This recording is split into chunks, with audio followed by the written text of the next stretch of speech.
Okay, let's dive into the world where gods play favorites and love triangles are basically Olympic events.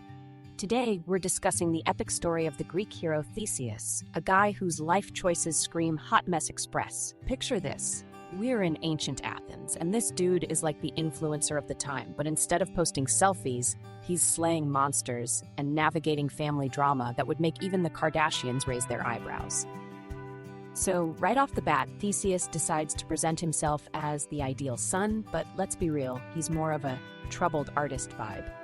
Raised in a far-off kingdom, he learns about his true heritage and thinks, hey, I'm the son of Poseidon, let's go stir some drama in Athens. He rolls into town, and instead of throwing a welcome party, he jumps into the deep end of family issues with his father, Aegeus. But what does his dad do? He leaves him a sword and sandals as a signal to remember he's the rightful heir if he's strong enough to lift them. Talk about a high-stakes family reunion. Now here comes the pièce de résistance, that infamous Minotaur. You might have heard of it, half man, half bull, all nightmare fuel, living in a labyrinth created by Aegeus architect Daedalus. You'd think this maze would be a solid way to keep the monster contained, but no. Every 9 years, Athens must send 7 boys and 7 girls into the labyrinth as food for the Minotaur. It's like a twisted version of Survivor. Enter Theseus, who thinks he can charm his way through this challenge like, I don't know, a Greek version of The Bachelor. He gets some help from Ariadne, the Minotaur's sister, who gives him a ball of string.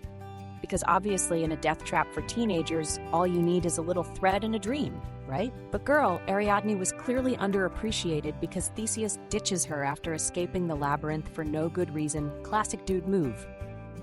Now Theseus makes it back to Athens, but oh honey, he forgets to change the sails on his ship from black to white, signaling to his dad that he survived. Aegeus, seeing those dark sails, jumps to conclusions and throws himself into the sea. Like, excuse me, sir? You couldn't wait for a text? Finally, Theseus becomes king, and yet somehow he manages to turn that into a train wreck too. He's not just a hero, he's also a cautionary tale about how power can really mess with your decisions. So what's the lesson here? Maybe don't cut off ties with the supportive women in your life, especially when they help you escape literal monsters. Theseus' story reminds us that even ancient heroes had some major flaws, and honestly, maybe some therapy wouldn't hurt. Are you Team Theseus or Team everyone who encountered his rapidly declining moral compass?